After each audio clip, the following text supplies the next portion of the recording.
우리 다 같이 말씀 보시겠습니다. 말씀은 사도행전 2장 1절에서 4절입니다. 사도행전 2장 1절에서 4절. 다 찾으셨죠? 우리 다 같이 절수가 4절수밖에 안 되니까 우리 다 같이 읽겠습니다.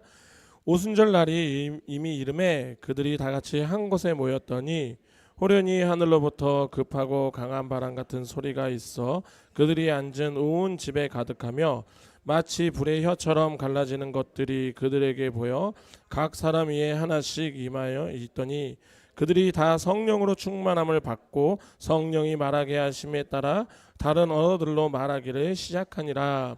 아멘. 기도하시겠습니다. 할렐루야. 거룩하신 주님, 예수 그리스도의 이름으로 지금 이 시간 아버지의 말씀을 전합니다. 거룩하신 주님, 이 맥추절이 주님께서 우리에게 주시는 얼마나 큰 복된 절기인지를 깨닫게 하여 주시옵시고, 그렇게 또 이 절기 때마다 주님의 그 다시 살아나심을 우리가 먼저 주님을 축복하는 자들 되게 하여 주시옵소서. 전하는 입술 주님 너무나도 부족합니다. 전하는 입술 붙잡아 주시고 온전히 하나님의 말씀만 선포되게 하여 주시옵시고, 듣는 귀를 할례하여 주사 주님, 전하는 입술 부족하여 또는 세상의 말 전할 때 그 모든 것들 흘려버리게 하시고 온전히 하나님의 말씀만 듣게 하여 주시옵소서. 감사합니다. 사랑합니다. 예수 그리스도의 이름으로 기도드립니다. 아멘. 임마누엘. 먼저 그리스도의 또 몸된 교회와 지체들을 이른 아침부터 나오셔서 섬겨주신 많은 우리 성도님들께 교회를 대표하여 감사의 말씀을 전하겠습니다. 감사합니다. 자, 이제 우리가 이제 원래 우리 성도님들 다 기억하실지는 모르겠는데, 교회가 우리가 이제 주사랑 교회가 되고 로마서와 야고보서를 퐁당퐁당 해가면서 진행을 했었죠, 말씀을. 근데 되게 신기한 게 지금 벌써 이제 거의 2년이 다 돼가잖아요. 이제 1년이 거의 1년 반이 넘었으니까. 그런데 아직까지 우리가 야고보서 2장까지 하고 로마서 2장까지밖에 안 했어요. 그래서 제가 생각할 때는 내가 죽는 그날까지 로마서를 끝낼 수 있을까? 라는 고민을 일단 해봅니다. 어찌됐든 원래대로라면 우리가 야고보서 2장에서 행함이 없는 믿음은 죽은 믿음이다 하고 주제로 마무리를 끝냈어야 됐죠. 그런데 이제 그때 우리가 들었던 생각, 그러면 과연 무엇을 행해야 되냐라고 해서 성령의 열매 9가지 열매를 이야기를 했죠. 그래서 2달 동안 우리가 다 나누고, 그리고 이제 우리가 원래 이제 다시 로마서 3장으로 복귀를 해야 돼요. 그런데 또 마침 또 이번 주일이 맥추절.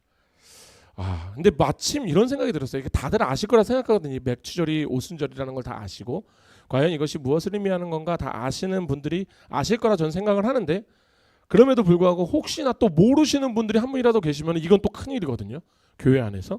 그렇기 때문에 오늘 이 시간은 우리 모든 아시는 분들은 한 번 더 상기하시는 시간이 되고, 모르시는 분들은 그렇구나 라고 해서 이 날이 얼마나 축복받은 날인지를 깨달으셨으면 좋겠습니다.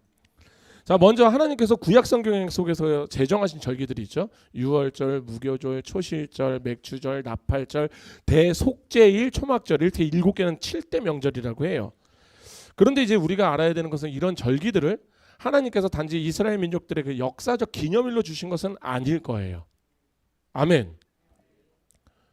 그래서 우리가 이 절기들을 어떻게 봐야 되냐면은 하나님의 시간표 안에서 구속의 흐름을 보여주는, 그러니까 예언적인 상징들인데, 그 중심에는 누가 있다? 예수 그리스도. 예수 그리스도의 그 사역과 또 더 나아가서 오늘 말씀만 보더라도 우리 교회의 존재의 목적이 여기에 있거든요. 그러니까 우리가 성경을 가만히 잘 보고 있으면 성경 안에서는 하나님은 언제나 시간을 당신 자신의 시간의 때에 맞춰서 되게 잘 다루시는 분이세요. 이게 무슨 말이냐면 창조의 시간도 출애굽의 시간도 메시아의 오심의 시간도 그리고 성령 강림까지도 모두 하나님께서 정하신 때에 따박 이루어졌다라는 거. 그러니까 이게 전도서 3장 1절을 보면 이렇게 나옵니다. 범사의 기한이, 우리 전도서 3장으로 한번 가볼게요.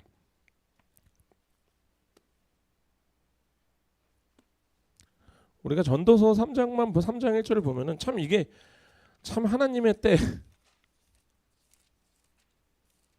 전도서 3장 1절. 자, 한 목소리로 봉독하시겠습니다. 범사에 기한이 있고 천하 만사가 다 때가 있나니 2절 날 때가 있고 죽을 때가 있고 심을 때가 있고 심은 것을 뽑을 때가 있으며 죽을 때가 있고 치료할 때가 있으며 아이고 힘들다. 자 여기까지 여기까지 쭉 보면은 11절에 그리고 쭉 뭐라고 나와요? 11절 우리 다 같이 한 목소리로 봉독하시겠습니다. 하나님이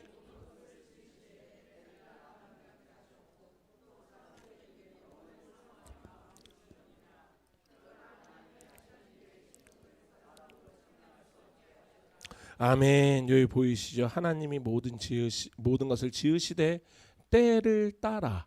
아멘. 그러니까 뭐냐면 하나님은 하나님의 시간에 따라서, 그러니까 우리의 시간이 있고 하나님의 시간인데 하나님은 하나님의 시간에 따라서 그렇게 일을 하신다라는 거예요. 그러니까 이 말은요, 하나님의 절기는 인간의 눈에는 이게 오해를 해서 단지 날이나 달의 순환처럼 보일지는 모르겠지만 사실은 이 모든 절기가 하늘에서 이미 계획된 구속사의 발자취였어요. 특히 신약 시대에 접어들어서 우리는 그 절기들을 그리스도의 죽으심과 부활과 성령의 임재, 교회의 시작을 통해서 실제로 성취가 되었다라는 것을 우리는 다 알고 있어요. 그리고 오늘 이제 함께 나누려는 것이 바로 뭐냐면은 그 절기 중에 하나인 맥추절. 다들 아시죠? 이것은 오순절 또는 칠칠절이라고도 합니다. 그러니까 이 맥추절의 날 하나님께서 놀라운 구속의 단계에서 이루어지는 그 순간, 오늘 본문이에요. 그날에 하늘의 문이 열렸고요, 성령이 불같이 내렸고요, 불같이 바람같이 임하였고, 그날에 언약의 공동체가 만들어졌어요. 그날 복음이 민족들의 모든 언어의 장벽을 다 뛰어넘어 버렸어요. 그리고 세상으로 뻗어 나갔어요. 그러니까 이건 단지 예루살렘 지역에 있었던 하나의 사건이 아니라 하나님의 영원한 교회가 시작되는 순간이라는 거죠. 그리고 그리스도의 부활 이후에 세상에 이제 실질적으로 구속의 열매가 나타나기 시작한 날이 바로 맥추절, 바로 이 오순절 또는 칠칠절이라고 하는 이 날이에요. 그렇기 때문에 오늘 이제 우리가 이 사건을 함께 같이 나누면서 성령님이 임하실 때 교회가 살아난다라는 진리, 아멘. 그리고 우리 교회가 그 역사 안에서 어떻게 서 있어야 하는지를 함께 나눠보려고 합니다. 자, 그럼 이제 우리가 사실은 맥추절을 알기 전에 우리가 정말로 알아야 되는 게 뭐냐면 초실절을 알아야 돼요. 그러니까 맥추절 전에 초실절이에요. 그러니까 하나님께서 이스라엘에게 명하신 초실절은 단지 이제 농사 시기와 관련된 절기가 아니에요. 우리가 레위기 23장으로 가볼게요. 레위기 23장입니다. 이 절기는 장차 오실 메시아와 그분의 부활, 그리고 그 부활을 통해서 이제 새롭게 시작될 인류, 새롭게 시작하는 그런 이제 상징을 나타내는 예언적 절기인데 23장 찾으셨나요? 10절에서 11절을 보면 우리 한 목소리로 봉독하시겠습니다. 이스라엘 자손에게 말하여 이르라.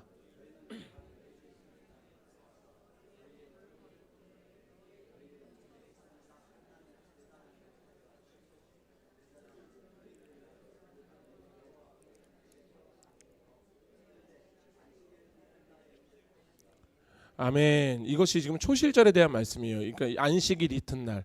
그러니까 이거는 그냥 걱정이 돼서 말씀을 드리는 건데 이거 가지고 이제 오해하시는 분들은 안 계시겠지만 사흘은 4일이 아니죠. 4일은 나흘이에요. 그죠? 이게 어떤 분이 헷갈려 했어요. 저한테 진짜요? 이렇게 얘기하시는 분이 계셨는데 지금 그분이 저를 보면서 막 웃고 있어요. 근데 어찌됐든 괜찮아요. 그렇기 때문에 아니 괜찮아요. 누구지? 누가 웃고 있지? 막 이런 거 찾으실 필요 없어요. 어쨌든 그런 분이 계셨고 그렇기 때문에 이튿날은 이틀 뒤를 얘기하는 게 아니에요. 이게 그래서 어떤 사람은 그렇게 써놨더라고요. 뭐 우천시 장소를 변경합니다. 그러니까 전화해가고 우천시는 어디에 있는 시예요? 이걸 진짜 이게 물어봤다 그러대. 우천시는 도대체 어디에 있는 시예요? 그 정도로 요즘에 있는 젊은 세대들이 책을 안 읽고 이제 책을 많이 안 보다 보니까 좀 이제 그런 것들이 좀 있다라고 하더라고요. 어쨌든 이튿날은 둘째 날이 아니에요. 아시죠? 뭐냐면은 어떤 일이 있는 그 다음 날, 그러니까 과거의 일을 나타낼 때 사용하는 말이에요. 그러니까 뭐다? 여기에서는 정확하게 안식일 다음 날. 그러니까 안식일은 토요일. 그러니까 이 초실절은 언제예요? 유월절이 있는 첫째 주에 안식일 다음 날인 일요일에 드리는 거예요. 그러니까 이스라엘이 보리와 밀을 수확하기 전에, 그러니까 다들 이것도 오해하시는 분들이 있어요. 이제 그 추수감사절이 초실절이 이제 뭐 근거가 있다, 맥추절이 근거가 있다 하는데 근거 없어요. 그 두 개는 다 추수감사절은 청교도가 만든 거예요. 그 미국에서 나온 거예요. 근데 어쨌든 그건 감사해서 우리 교회에 덕이 되니까 우리가 지내는 거예요. 아시겠죠? 그러니까 초실절이 뭐냐면은 보리와 밀을 수확하기 전에 먼저 이렇게 다니는 거예요. 두루 다니면서 익은 것들이 있을 거 아니에요. 가장 잘 익은 것을 이게 전부 그날 이제 갑자기 7월 21일 00시에 갑자기 짜잔하고 다 익지 않을 거 아니에요. 그죠? 어떤 것은 익을 거고 어떤 것은 안 익을 덜 익을 거고 막 이런데 그 중에서 가장 잘 익은 것, 괜찮은 것을 하나를 따서 한 단을 만들어서 하나님께 요제, 흔드는 제사 이렇게 해서 드리는 절기예요. 그러니까 이것을 단순히 그래서 하나님께서 감사의 표현을 하라라는 뜻이구나라고 하는데, 여기에서 이 첫 이삭 한 단이 의미하는 게 무엇이냐면은 수확하기 전이잖아요. 그러니까 이것은 뭐하냐면 이제 수확하기 전에 여기 밭에 있는 모든 것들 있잖아요. 거기에 대한 대표성을 가지는 거예요. 그러니까 이렇게 해서 하나님께서 이 첫 열매를 받으셨다라는 것은 나머지 수확하는 모든 것도 하나님께서 복을 주시겠다라는 거고 거룩하게 하셨다라는 표시인 거예요. 그러니까 이 초실절은 하나님께 드리는 첫 열매이자 장차 맺혀질 모든 열매의 보증이 되는 거죠. 그리고 이것을 우리가 신약으로 딱 갖고 오게 되면 뭐가 돼요? 이 초실절의 실체가 바로 드러나는 것이 누구? 예수 그리스도, 그리고 주님의 부활을 명확하게 가리키고 있죠. 그러니까 이 말씀을 바로 이제 고린도전서 15장 20절에는 이렇게 얘기합니다. 그러나 이제 그리스도께서 죽은 자 가운데서 다시 살아나사 잠자는 자들의 첫 열매가 되셨도다. 아멘. 그럼 바울은요, 예수님의 부활을 구약의 초실절과 정확하게 연결을 해요. 예수님이 언제 부활하셨어요? 예수님은 6월절 니산월 14일에 십자가에서 죽으셨고, 무교절 기간 중에는 그러니까 무교절 기간 중 안식일에는 어디에 있었다? 무덤에 있었죠. 그리고 안식 후 첫날 주일날 부활하셨죠. 그러니까 예수님이 부활하신 날이 초실절이에요. 아멘. 그러니까 예수님의 부활은요, 레위기 23장에서 초실절의 규례 문자 그대로 그냥 예수님이 다 성취를 하셔버린 거예요. 그리고 여기서 우리가 주목해야 되는 것은 뭐다? 바울이 예수님의 부활을 뭐라고 얘기했다? 첫 열매라고 표현했다라는 거. 이게 굉장히 중요한 거예요. 왜냐하면 히브리적 개념으로 보면 첫 열매는 단순히 처음 것을 이야기하는 게 아니라 전체 수확에 대해서 대표하는 보장성을 갖고 있어요. 그러니까 첫 열매가 하나님께 받아들였다는 것은 뭐다? 그 뒤에 오는 모든 수확도 하나님께서 복되게 받으시겠다라는 거예요. 보증해 주시겠다라는 게 뭐냐면 이런 거죠. 처음 난 열매를 보고 이 열매를 보니까 당도가 괜찮게 나와. 당도 제가 예전에 과일 장사를 했었잖아요. 브릭스가 되게 괜찮게 나와. 오케이. 그러면 이렇게 생각을 하는 거예요. 왜? 그 밭에 있는 종자는 똑같은 종자잖아요. 그죠? 그러니까 거기에서 딱 생각을 하는 게 뭐냐면 그래, 얘가 잘 나왔으니까 나머지도 그렇게 별반 차이는 없겠구나. 그래서 제가 이제 밭대기라고 하는데 이 밭에 있는 거 다 주세요. 왜? 얘 하나로 검증이 됐거든. 때로는 나쁜 사람들도 있어요. 이거 주세요 했는데 이거 따는 척하면서 주머니에서 다른 거 진짜 맛있는 거 꺼내갖고 주고 이거 다 주세요 하면은 했는데 맛 되게 없는 것도 있어요. 근데 어쨌든 그건 사람이 하는 거고. 그러니까 바로 지금 이 얘기를 하는 거예요. 그렇게 해서 계약서에 도장을 빵 찍어주는 거예요. 그러니까 뭐냐면은 예수님의 부활이 하나님께 받아들여졌다는 사실은 장차 예수님 안에서 죽은 모든 성도들의 부활 또한 반드시 일어나는 약속이자 보증이 된 거라는 거예요. 이게 고린도전서 15장 23절에 있는 말씀을 그대로 한 거예요. 그러나 각각 자기 차례대로 되리니 먼저는 첫 열매인 그리스도요, 다음에는 그가 강림하실 때 그리스도에 속한 자요. 아멘. 그러니까 예수님이 죽음을 이기신 첫 번째 인간으로서 새 창조의 머리가 되셨어요.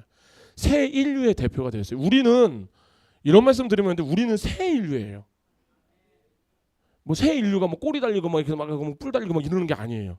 우리는 하나님 안에서 거듭난 새로운 존재라는 거예요. 아멘.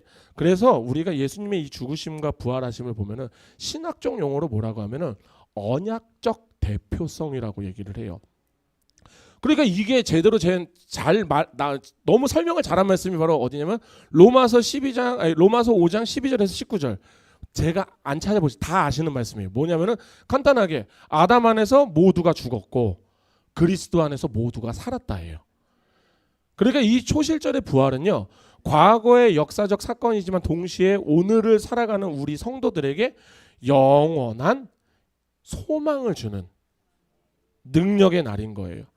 그러니까 우리 그리스도교 있잖아요. 우리 기독교를 그리스도교라고 하는데 우리 그리스도교, 종교라는 말은 안 좋아하지만 이 종교는 어떤 부활, 우리는 어떤 종교냐면요, 부활의 종교예요.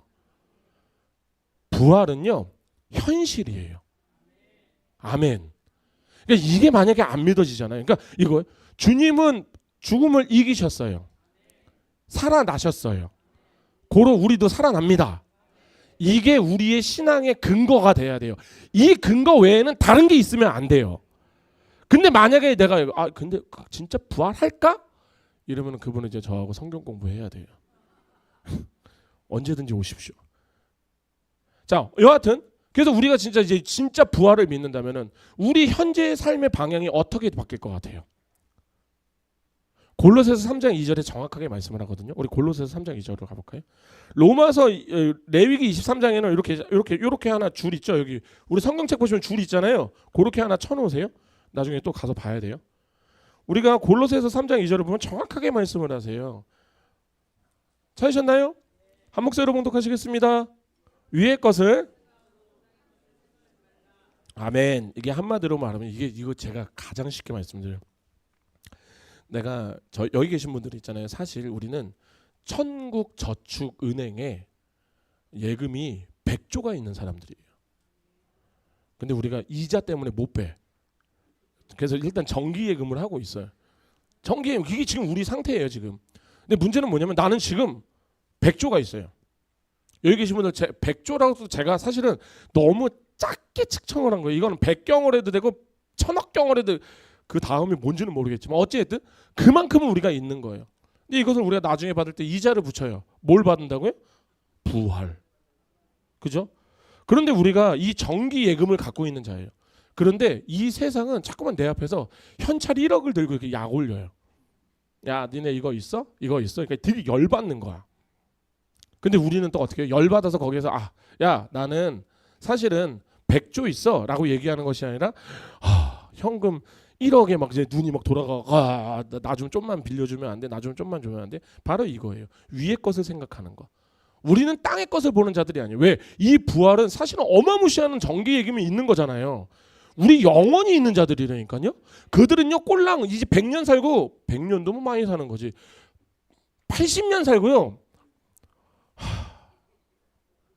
죄송한데 그분들도 우리가 부활할 때 같이 부활해요. 어디로 가요? 영벌로 가요. 저는 그것을 얘기할 때마다 그냥 가끔가다 너무 불쌍해. 영벌로 간다고. 근데 우리는 저는 그때 진짜 많이 제 친구들 지금도 안 믿는 친구들이 있는데 저는 걔네를 딱 만나면 얘기할 거야. 봤지? 잘 가.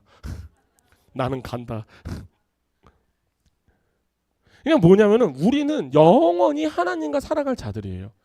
그런데 우리가 이 땅 가운데서 땅의 것 보고 꼴랑 현찰 1억에 막 눈이 휘둘려 간다면 현찰 1억이라니까 진짜 현찰 1억이라고 생각하시면 안 돼요. 이 현찰 1억은 제가 얘기하는 것은 뭐냐면 세상의 가치들.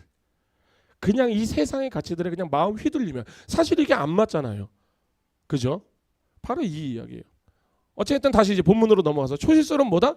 수확하기 전에 하나님께서 받으신 첫 이삭 한 단, 즉 뭐다? 예수 그리스도의 부활의 첫 열매를 받아주시는 절기가 바로 초실절이에요. 그리고 이 부활은 하나님이 그의 희생을 기쁘게 받으셨다라는 선언인과 동시에 그분 안에 있는 자들이 그 열매 안에서 포함되었다라는 거, 그게 보증이 되었다라는 거예요. 고로 제가 기쁜 소식 하나 알려드릴게요. 여기 계신 모든 분들 다 부활하세요. 그리고 저와 함께 천국 다 가실 거예요. 혹시나 제가 먼저 가면은 제가 꼭 먼저 자리 맡아 놓을게요. 이사야가 와도 제가 싸워서 이길 거예요. 아 형님 그러시면 안 돼. 여기 우리 주사랑교회 자리입니다. 막 하고 막 저희 뭐 엘리야가 와서 여기 내가 사실은 이쪽에 그러시지 마시죠. 여기 우리 주사랑교회 자리입니다. 그래서 우리 주사랑교회 자리 제가 다 마련해 놓을 거예요. 물론 바울을 만나면은 모르겠어요. 바울이 빼. 또 바울 형님 정도는 알겠습니다 하면서 저 옆으로 갈까요? 이제 얘기는 할 수 있을 것 같아요. 여기 계신 분들 축하합니다. 우린 다 부활합니다. 아멘. 자, 그럼 이제 방금 우리가 초실절에 대해서 예수 그리스도께서 죽은 자 가운데서 다시 살아나시고 첫 열매가 되셨다는 복음의 핵심을 알았어요. 그러니까 뭐다? 그리스도의 부활은요 단지 과거의 사건이 아니고 허무도 아니고 뻥도 아니고 다 사실. 그렇게 하나님께 드려진 구속의 시작이에요. 믿는 자들의 모든 부활에 보증하는 첫 열매가 되셨다라는 거예요. 그리고 성경은요 이 초실절로부터 정확히 50일 후에 또 하나의 중요한 절기를 딱 제정을 하는 거예요. 그게 바로 뭐다? 오늘인 맥추절 또는 칠칠절 또는 오순절이라고 하는 이 맥추절을 제정합니다. 다시 해서 우리가 레위기 23장으로 넘어가야 돼요. 다 여기 줄 해놨죠? 그래 잘 금방 찾아요. 15절에서 16절 15절에서 16절입니다. 우리 다 같이 한 목소리로 봉독하시겠습니다. 안식일 이튿날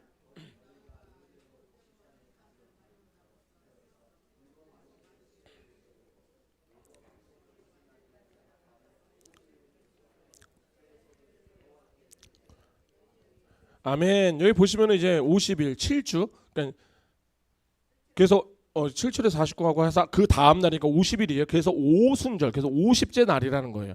그래서 사도행전 2장을 보면 오순절에 사람들이 되게 많이 있잖아요. 근데 왜 오순절에 이렇게 사람이 많이 있었을까라고 얘기하면 고민하실 필요가 없어요. 신명기 16장 16절에 보면 이렇게 나옵니다. 제가 읽겠습니다. 신명기 16장 16절이에요. 너희 가운데 모든 남자는 1년에 3번 곧 무교절 77절과 초막절을 내 하나님 여호와께서 택하신 곳에서 여호와를 배웁되 빈손으로 여호와를 배웁지 말고 아멘. 뭐예요? 이스라엘 백성들은요 무조건 계수된 자들 있잖아요. 이 자들은 무조건 3가지의 절기는 무조건 지켜야 돼요. 그게 뭐다? 무교절. 근데 이걸 무교절이라고 얘기하는 거 6월절이라고 얘기해요. 왜냐하면 6월절과 무교절이 같이 시작을 하니까 6월절 그 다음에 뭐다? 77절 맥추절 그 다음에 뭐다?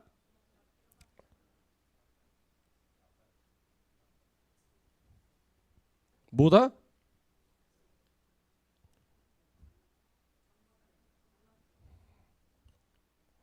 초막절.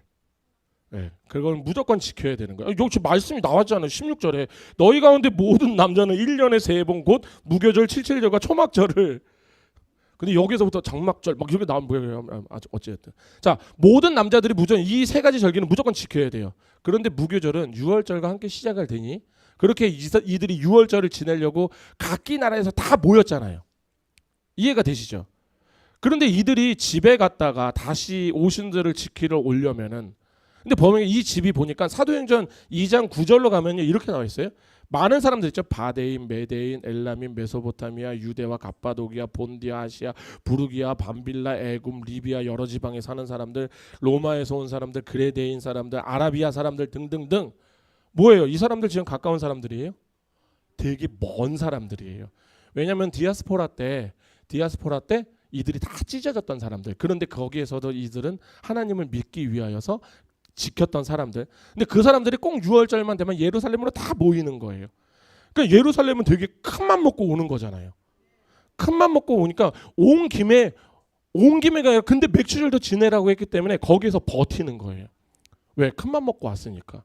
그러니까 저 지금 이거 뭐야? 저와 원로 목사님이 다음 달에 케냐를 넘어가는데 지금 우리 몇몇 분께서 저에게 어저께도 이제 상담을 해서 단기 선교로 같이 가겠다 얘기하신 분이 3분이 계세요. 그래서 근데 왜 큰맘 먹고 가는 거예요? 왜냐면 이분들은 진짜 되게 큰맘 먹고 가는다고 얘기했거든요. 누군지 궁금하죠? 안 알려줄 거예요. 그 대신 8월 24일 날 없네? 하면 그 사람이에요. 근데 이 사람들이 왜 큰 마음을 먹고 가겠어요? 케냐는 가까운 곳이 아니잖아요. 비행기로만 16시간. 비행기만 16시간 가는데요. 그리고 중간에 뭐하고 쉬고 중간에 비행기 대기하고 뭐하고 하면은 그냥 하루는 그냥 다 없어지는 날. 우리가 혹시 고잔동에서 초지동 갈 때 긴장하고 가세요? 큰맘, 야 내가 오늘 큰맘 먹고 내가 오늘 내 초지동 넘어갔다 와야 되겠다 이러고 안 가죠. 야 내가 오늘 큰맘 먹고 내가 이동 갔다 와야 되겠다 이런 소리 안 하잖아요. 그냥 쉽사리 가잖아요. 그러니까 뭐냐면 한 번 왔다가 다시 집에 갔다가 다시 오는 것이 너무 부담스러운 상황이니까. 그래서 이들이 맥추절까지 오순절까지 지내고 가자. 그래서 오순절 때 성령 강림이 사건이 일어나고 나서 갑자기 뭐가 생겨요? 물건을 통용하죠. 왜 통용하는지 아세요? 예, 지금 이 사람들이 결국에는 예루살렘에서 50일을 버틴 거예요. 50일을 버텼잖아요. 그럼 이 사람들은 얼마나 힘들었을까? 어떻게든 쪼개 먹어야 되고 어떻게든 좀 해야 되고 내가 오늘은 갈비탕 먹어야 되는데 갈비탕을 하루에 한 번을 먹을까 두 번을 먹을까 고민 되게 많이 해야 되고 그렇잖아요. 그러니까 이 사람들의 경비가 거의 다 소진이 됐어요. 그러니까 근데 갑자기 교회가 생기니까 그들을 챙기기 시작한 거예요. 같이. 왜? 우리는 한 몸이니까. 아멘. 그러니까 이것은 이제 알고 계시면 되게 유익한 지식. 자, 어쨌든 구약에서 초실절에는 첫 이삭 한 단을 하나님께 드린다면 레위기 지금 23장 17절에 보면은 맥추절에는 수확된 밀가루로 만든 2개의 떡을 하나님께 드린단 말이죠. 왜? 첫 번째는 한 이삭은 왜냐하면 그 중에 익은 것만 따서 한 단을 만드는 거잖아요. 그죠? 그렇기 때문에 한 단밖에 안 나오지만 이때 되면은 그래서 밀가루가 뭐예요? 가루잖아요. 가루로 떡을 만들었다는 건 그 가루가 한 떡에 있으면 그 가루가 몇 알이 있을까요? 엄청 많죠. 그게 바로 그 다음에 수확될 우리들을 이야기하는 거예요. 아멘. 그래서 구약에서 의미는 이 초실절은 가장 먼저 익은 첫 열매 한 단, 50일이 지난 이후 맥추절은요 실질적인 열매가 다 맺히고 그것들을 다 수확할 때 여기 계신 분들이 다 수확되어서 우리가 가루가 하나가 다 모여서요 우리가 뭐가 된다? 떡이 된 거예요. 우리가 떡이 됐다고요.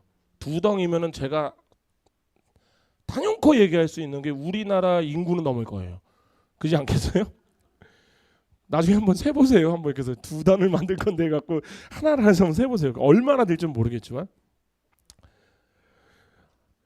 그냥 말이 그렇다고요. 저도 못 세요. 자, 그러면서 이제 오늘 본문으로 넘어갈 거예요. 본문 우리 사도행전 다시. 자, 이제 본문을 보게 되는 거예요. 사도행전 2장 1절에서 4절. 오순절 날이 이미 이름에 그들이 다 같이 한 곳에 모였더니 호련히 하늘로부터 급하고 강한 불 같은 소리가 있어 성령이 그들에게 임하고 각 사람 위에 불의 혀처럼 갈라지는 것을 보이고 들든든든든 해갖고 이 날이 바로 뭐다? 맥추절. 그러니까 뭐냐면 이 날에 하나님의 성령, 하늘에서 성령이 임하였다라는 것은 뭐냐면은 그러니까 이렇게 하나님께서 부활하신 예수 그리스도의 사역을 따라서 성령을 보내시고 구속의 열매가 시작이 바로 이 날이라는 거예요. 그게 바로 오늘이라는 거예요. 그래서 베드로가 이 사건을 가리켜서 얘기하잖아요. 요엘 선지자를 통해서 요엘서 우리가 요엘서를 보면은 요엘서 2장에 있는 거죠. 이는 곧 선지자 요엘을 통하여 말씀한 것이 일렀으되 말세에 내가 내 영을 모든 이들에게 부어 주리니 자녀들은 청년들은 뭐 그냥 다 그런 거예요. 그냥 그런 거.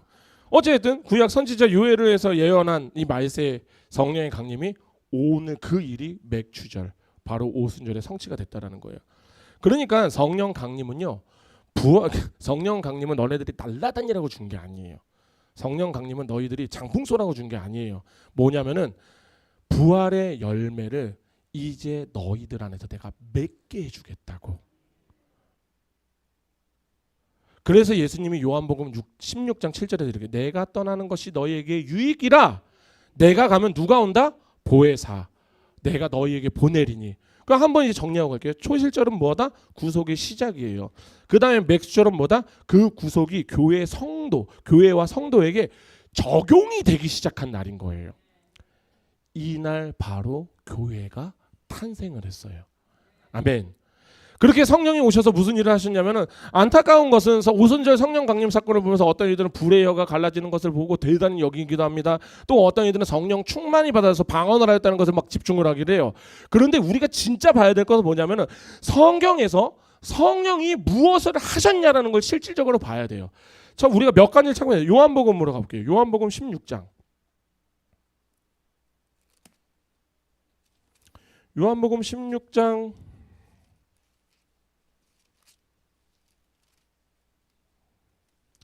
7절에서 8절입니다. 7절에서 8절 다 찾으셨나요? 요한복음 16장 7절에서 8절 다 같이 한 목소리로 봉독하시겠습니다. 그러나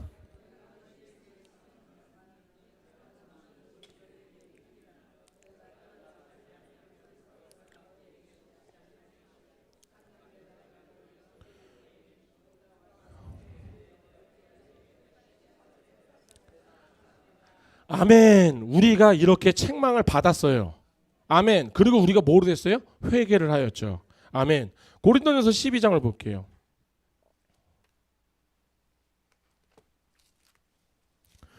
고린도전서 12장입니다. 고린도전서 12장 3절입니다. 3절 다 같이 하셨나요? 다 같이 봉독하시겠습니다. 그러므로 내가 너희에게 알리노니 하나님의 영으로 말하는 자는 누구든지 예수를 저주할 자라 하지 아니하고 또 성령으로 아니하고는 누구든지 예수를 주라고 할 수 없느니라. 아멘. 성령은 뭐예요? 예수님을요 주라고 고백하시게 하는 존재예요. 요한복음 3장 5절을 볼게요. 다시 한번. 다시 요한복음으로. 아니 그냥 같이 한번 볼 걸. 요한복음 3장 5절입니다.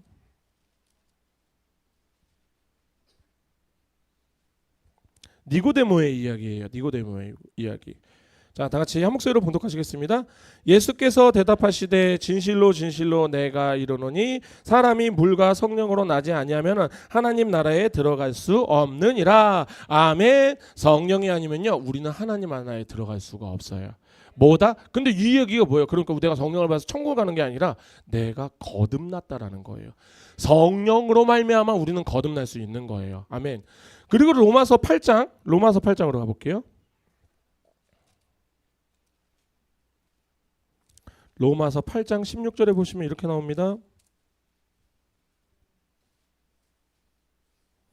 로마서 8장 16절 찾으셨나요? 한 목소리로 봉독하시겠습니다. 성령이 친히 우리의 영과 더불어 우리가 하나님의 자녀인 것을 증언하시나니 아멘. 무엇을 하셨다? 하나님의 자녀로서 확증을 하셨대요. 우리를. 아멘. 그리고 마지막으로서 같은 장에 있는 거예요. 23절. 8장 23절입니다. 로마서 8장 23절. 다 같이 한 목소리로 봉독하시겠습니다. 그뿐 아니라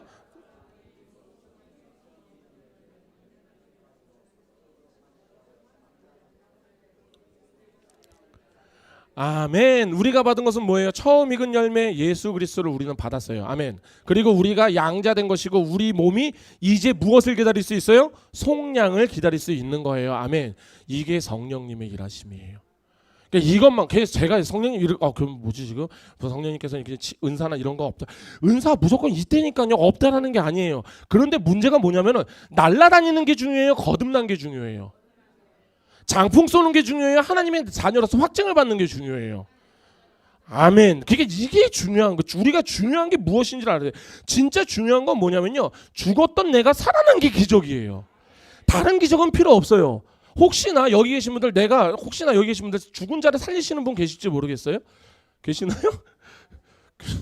지금 저에게 좀 오세요. 저도 이제 그분하고 좀 일 좀 하게. 자, 어쨌든 죽은 자를 살리는 은사를 받은 자가 있어요. 근데 사실은 그 사람에게 전 물어볼 수 있어요. 그게 중요해요? 당신이 산 게 중요해요? 내가 사는 게 중요하다는 건요.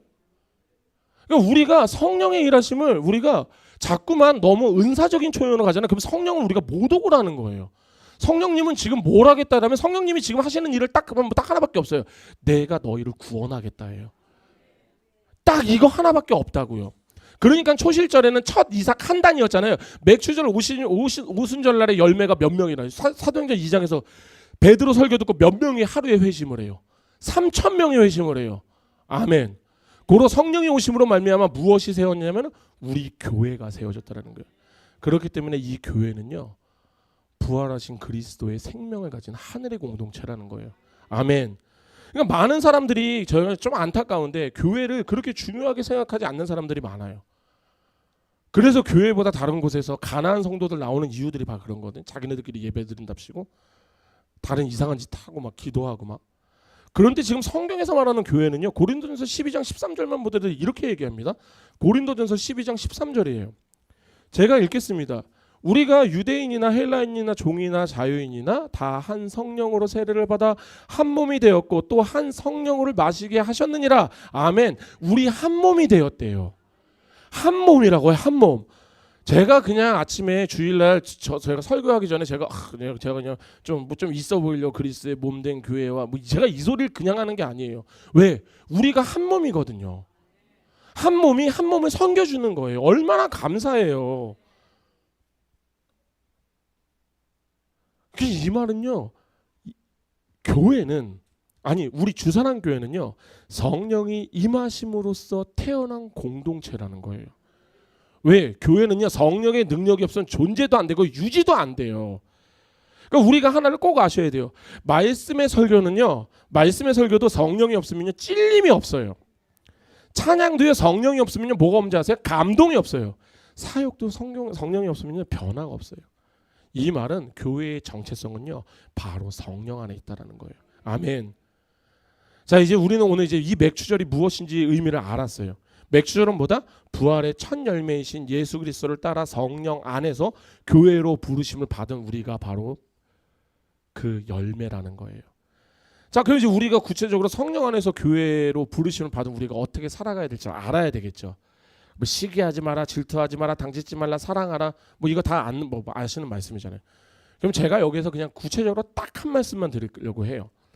우리가 정확하게 성령이 임하면 구해야 되는 것들이 있어요. 해야 되는 것들이 있어요. 그게 바로 사도행전 1장 8절의 말씀이에요. 다 아시는 말씀이에요. 1장 8절 우리 다 같이 한 목소리로 봉독하시겠습니다. 오직 성령이 너희에게 임하면 너희가 권능을 받고 예루살렘과 온 유대와 사마리아와 땅끝까지 이르러 내 증인이 되리라 하시니라. 아멘. 성령이 임하면 권능을 받고, 우리는 여기서 이 권능을 어떻게 생각합니까? 이 권능은 뭔 것 같아요? 신비한 힘? 슈퍼파워 같은 어벤져스 같은 그런 힘? 아니에요. 이 권능은 물론 그럴 수도 있을 것 같아요. 근데 그게 아니라 제가 믿는 제가 제가 아는 하나님은 절대 그렇게 안 해주실 것 같아요. 이 권능은 슈퍼파워, 날아다니는 힘이나 이런 힘이 아니라 그것보다 더 큰 힘이에요. 뭐냐면 이거예요. 세상은 우리가 예수를 전하면 어떻게 해요? 싫어하죠. 박해를 해요. 예수님이 직접 말씀을 하셨어요. 너희가 나를 전하러 가면은 세상이 너희를 미워할 거야. 근데 너희를 미워하는 게 아니라 너희 안에 있는 누구를 미워한다? 나를 미워하는 거야. 누군가가 나를 미워하는데 거기에서 그 말씀을 전한다라는 게 얼마나 담대한 힘이 필요한지를 아셔야 돼요. 저는 이 권능이 바로 이 힘이라고 생각을 해요. 이 복음을 진리로 살아내는 삶, 그렇게 인내심을 가지고 그와 함께 영혼을 변화시키기 위해서 말씀과 기도로 애쓰는 힘, 이게 바로 그 권능이에요. 어떻게 보면 우리는 이 권능이 굉장히 식상해 보일 수도 있어요.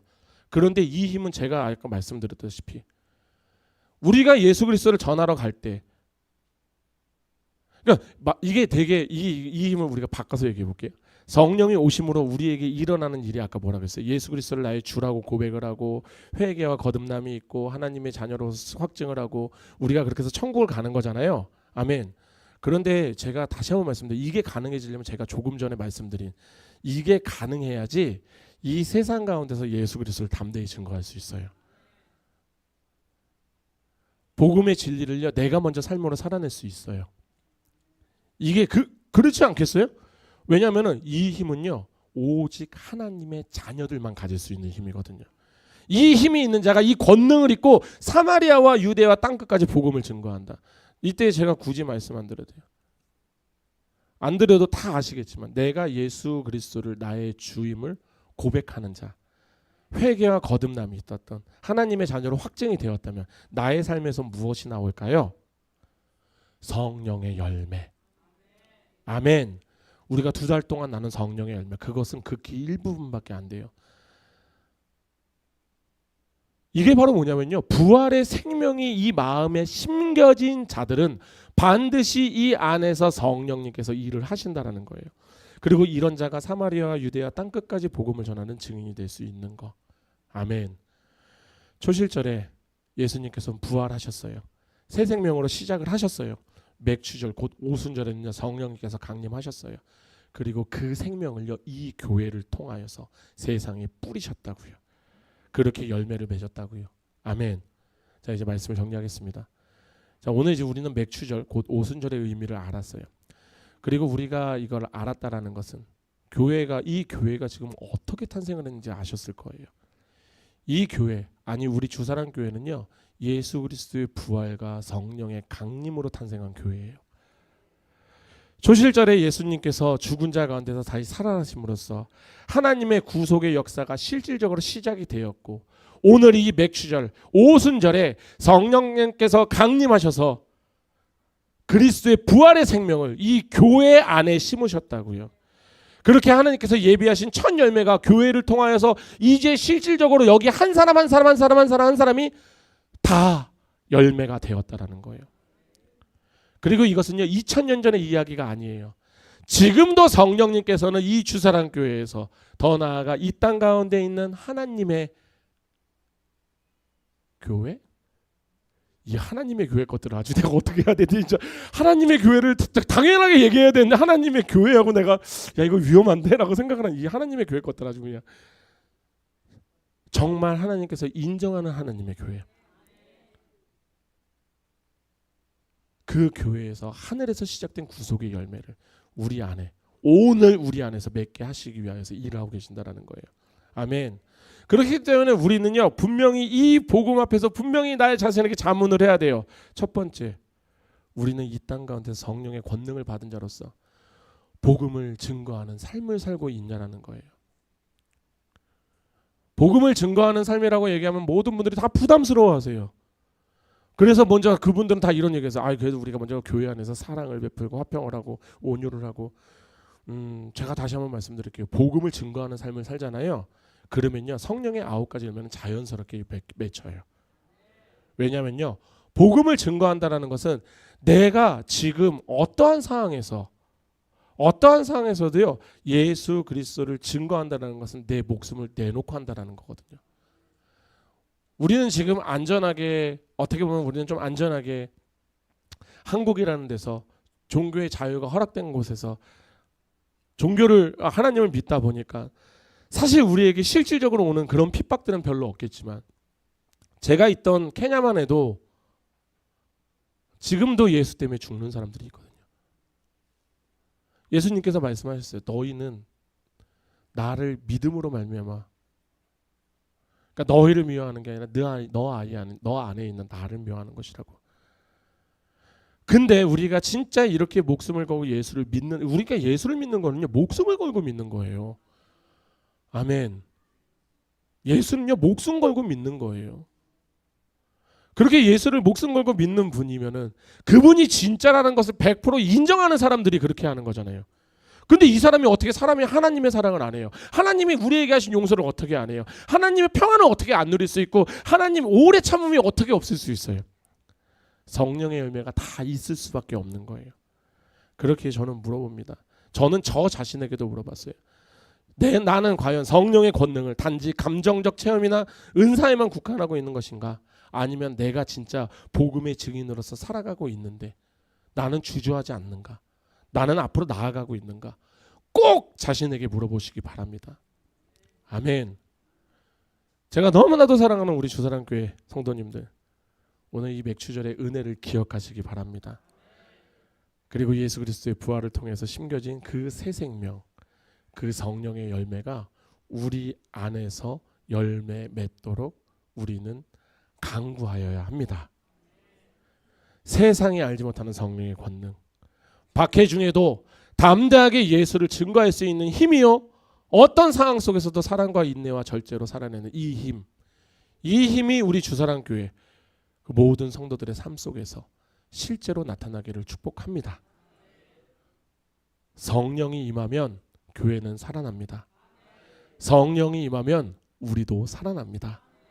기도하시겠습니다.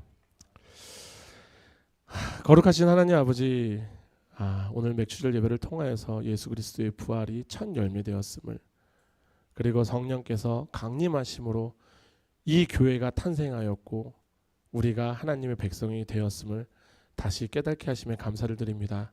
주님, 이제 우리 안에 성령께서 실제로 거하시며 복음을 담대히 증거하게 하시고 성령의 열매를 맺는 자들로 살아가게 하여 주시옵소서. 그렇게 교회를 외면하지 않게 하여 주시옵시고 이 교회가 이 땅에서 성령의 능력 안에서 모든 이들을 회복시키며 살아나는 교회가 되게 하여 주시옵시고 우리 각 사람 한 사람 한 사람이 부활의 생명 안에서 생명의 능력을 따라 복음의 증인으로 살아가게 하여 주시옵소서. 우리를 교회의 지체로 성령의 열매 맺는 자로 부르신 하나님의 은혜에 감사드리며 예수 그리스도의 이름으로 기도드립니다. 아멘.